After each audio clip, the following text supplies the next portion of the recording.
You know, it's true what they say. With the seasons comes change. And now that the winter is here, there's a lot we've got to change out.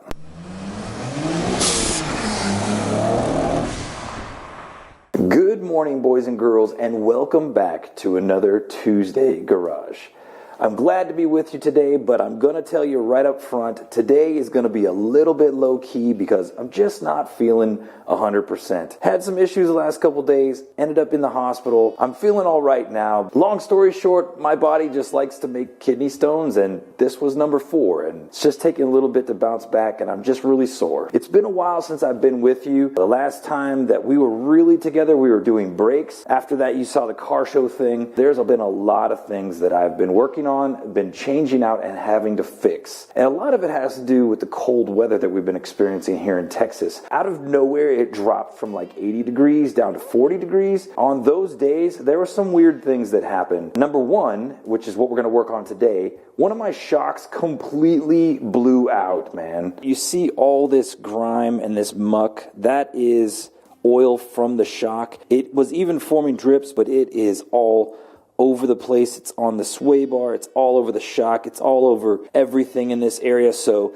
this shock completely went out. I was actually headed somewhere for a breakfast with some classmates, and all of a sudden I started hearing this like knocking, clunking sound, and man, I was freaking out. Long story short, it's that shock. That shock just started making some noise and getting irritable. Another thing that happened that same day, or if not the next day, my front turbo and then the rear turbo both started leaking, man. I got an exhaust leak between the exhaust manifold and the turbine housing itself. Both of them started leaking. If you follow me on Instagram, you would have saw me put up pictures of me tearing everything down to the turbos. I was trying to do a hasty repair without having to change the gaskets out, and that repair didn't last. Because of the boost, it just actually blew out the repair I was trying to make, but we did make some headway. You could see some remnants of some silicone gasket, and again, I got it. That is super not my style, but I had to do what I had to do. While I was at it, I actually wrapped the exhaust manifolds, so that is all funky fine and fresh. But one thing I also discovered in this process is that the turbo blankets have completely deteriorated. Like, they've dried out and they have completely started falling apart.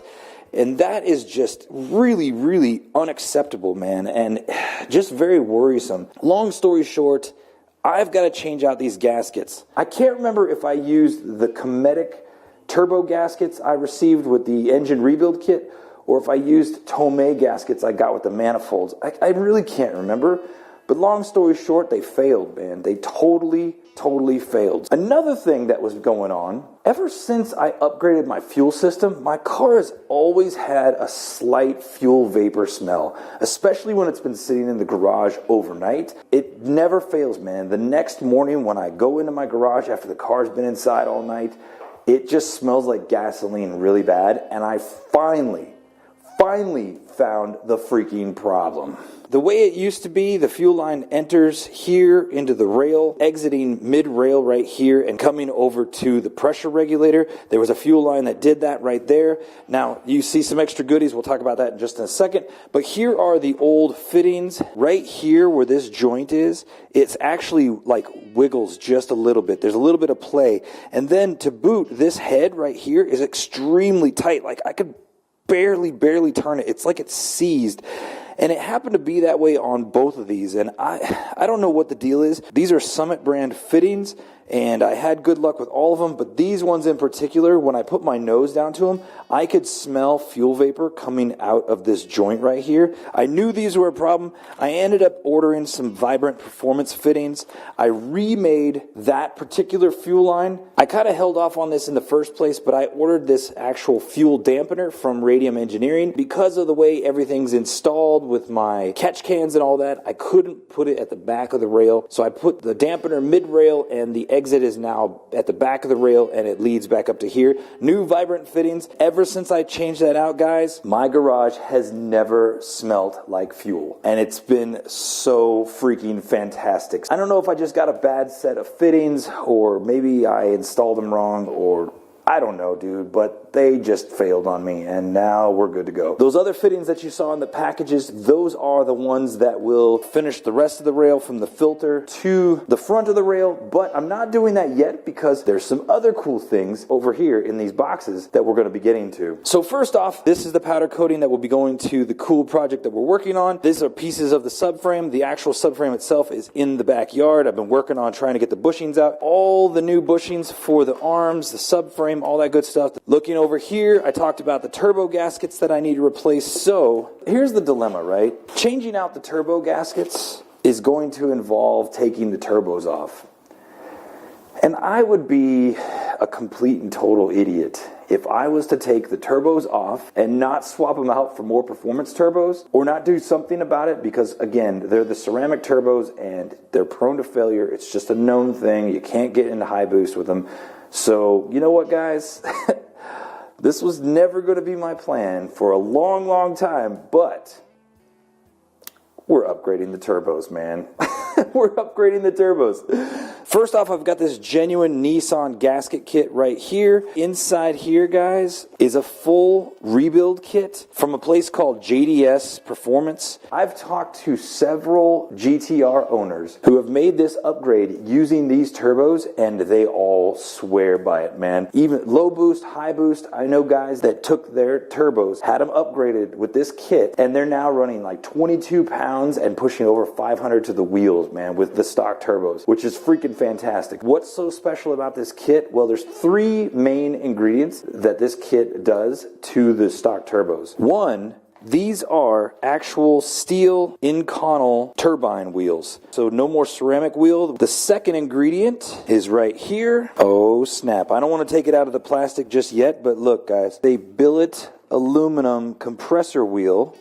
And on top of that, thrust washers are upgraded from 270 to 360 degrees. So yeah, man, these turbos are going to be legit. Basically, we're taking stock 32, 33 turbos, essentially upgrading them to N1 turbos, but also adding a billet compressor wheel on top of that. So they're going to be freaking sweet, man. They're going to be exciting. They're going to be awesome. With that upgrade in turbos, I've also got a full set of 1000cc injectors from New Zealand EFI. These are the Bosch EV14 1000cc injectors, and on top of that, they also included the bypass plug for the ballast resistor. Guys, if you look at all of this stuff, man, there are some good things coming. It just so happens that I have another long weekend for Veterans Day, so 1 week from today is when I'm going to be doing this. Completely tearing these turbos off, rebuilding both turbos, and putting them back on, and upgrading the fuel injectors in a weekend. You will definitely be there for all of it. It's gonna be intense. I'm gonna be working my butt off, and I might even get Ivan over here to help me. But stay tuned for that. That is coming in the next TueZday Garage. I know I've done a ton of talking, but there's lots to talk about. We need to get these shocks swapped out. I now have some KYB AGX shocks, all new isolators and boots and all that stuff. I've got my compressors. We're gonna reuse the iBox springs. These are gonna be really easy to pull out, unbutton a couple things, and the sway bar is going to be in the way, so I need to move that. Let me get these shocks out. Let me get them on the bench. I'll be right back. Both shocks are off, man, and you can see this one is just completely covered in oily grime, man, and yeah, it's completely finished.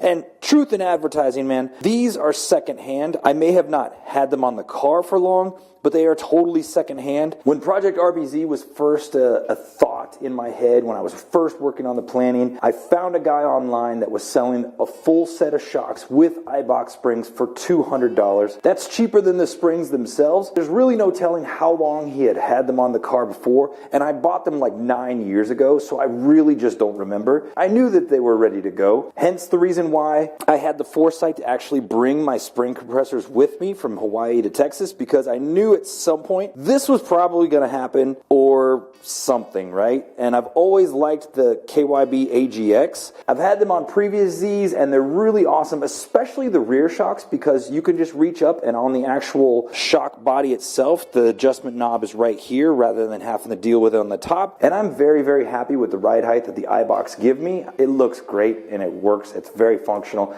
and these AGX just kind of dial it in just right. It's time to go ahead and take these apart. Normally what I would do is just compress one spring, get it off, go right onto the next shock. However, I really want to clean these springs up really well, so I'm going to just take them both off. I've got all new hardware except for the top plates, which I'm going to have to switch out with the new bushings. Once I go ahead and get this shock apart, then we'll just kind of talk about the process of putting it all back together. You know what? Come along with me.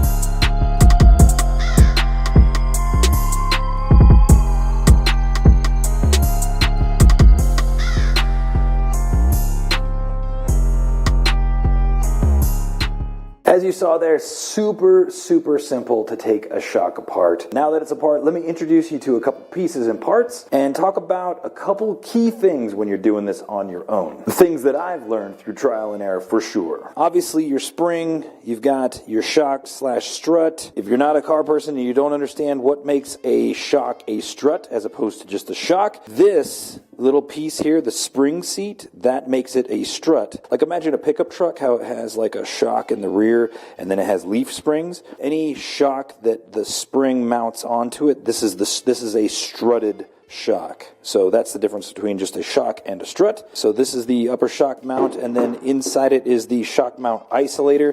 This would sit in the top just like that, and then down below this is the upper spring seat that sat around this flush up to here, and then the spring just sits right in here like a perch. If you notice, I really didn't compress the spring very much at all, and that is key. So the first couple times I've ever done this, I thought that I needed to like compress the spring like crazy amount to where it was loose. The problem is if the spring is loose inside the shock mount, when you go to loosen the actual shock from the upper shock mount, the shaft here will just spin, and you'll never loosen this nut up here. So by only compressing this enough, you need to leave some tension between the strut base and the strut top, and that tension is what will create enough pressure to keep this shaft from spinning and allow you to take this nut off. It helps to have an impact tool. If you don't have an impact tool and you're not reusing your shocks, you can always just vice grip the crap out of the shaft here because it's going to go in the bin anyway. That's the key, man. There has to be some amount of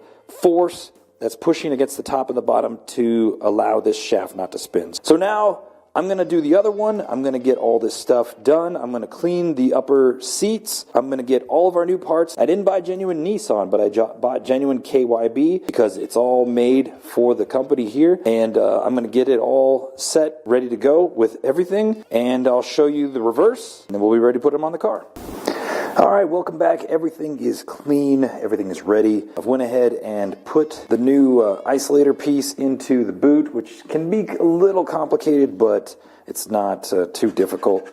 One thing you need to notice, if you order these same type of struts, for the rears it doesn't matter, they're the exact same part number. For the fronts it does matter, one ends in 6, one ends in 7. And they're also marked here on the mounting point for the ABS, whether it's a left or a right, so we're going to deal with the left. The first thing we want to do is prepare the upper mount. There's a little notches that are in this area here, there's one there, and I don't know if you can kind of corresponds to little notches that are inside the rubber piece. So we're just going to slip this on over and line up our little notches so that everything is super fantastic. You could see the indentation here where the spring will naturally kind of come to a rest. Now we're going to go ahead and put the upper bushing into the top. You know what? Let's go ahead and put some grease just to prevent any kind of squeak'em-squeakets. And I'm just using the same grease that we put on our poly bushings. You ever been turning a vehicle? Like you could turn the wheels left or right and you hear like a creaking sound. That's actually these bushings in the tops of your strut towers. This might help prevent that. That's why you see some aftermarket coilover kits, they'll have a ball bearing up in the top. Lets it transition and move a little smoother. Now, the shock comes with this little baggie of things. Inside here are the 2 upper mounting nuts and also this little baby screwdriver. And this is to make the adjustments on the actual shock itself. There's the nuts. And we got this cool sticker, and I'm going to go ahead and actually place this on the shock, kind of advertise what we're rolling with. I guess we'll go upwards. All right, cool. So we'll see that from the outside. If you're checking out the shock, you'll be able to see the logo. So that's cool. Why not? We're going to go ahead and slip the spring on over. And again, it will line up right in that groove there. I'm going to slide the dust boot piece over the shaft here. And of course, my spring compressor is in the way. Here we go. I now have threads that I could see on the top of the shock. Just very gently want to kind of get everything postured. Make sure everything is sitting where it should be as far as the placement on the lower perch and the upper perch. And just ever so gently start threading this down.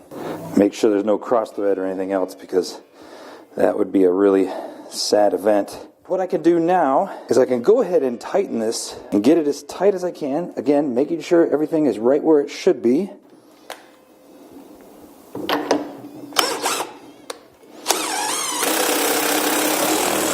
Okay, and I was able to screw it all the way down until it bottomed out and then the shaft started spinning. Now I'm going to go ahead and take this top one and I'm going to go ahead and put this on as well. Basically for the principle of just providing a lock nut, so that the two nuts are kind of locked against each other so that they can't back themselves out or do any funny business. And now it's time to go ahead and remove the spring compressor.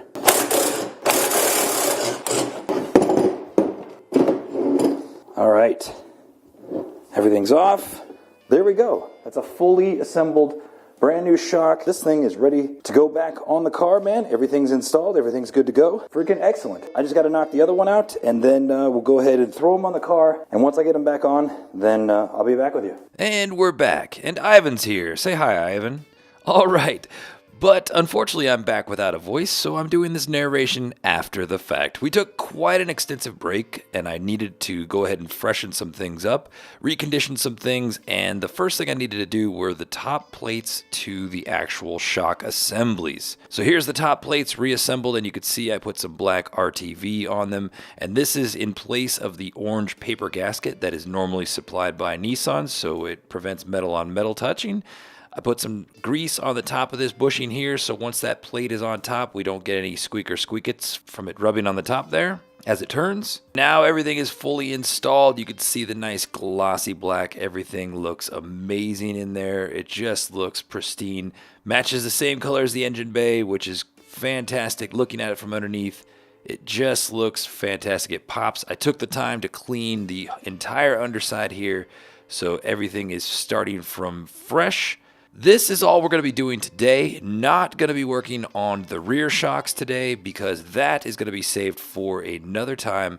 As you know, I'm working on reconditioning this extra subframe that I've got, and it just makes no sense to swap out rear shocks and then go ahead and tear everything apart to do the subframe later on down the road. So we're just going to do the rear shocks and the subframe all in one go of sometime in the near future. I cannot stress to you enough, tune in next week when this box of goodies gets opened.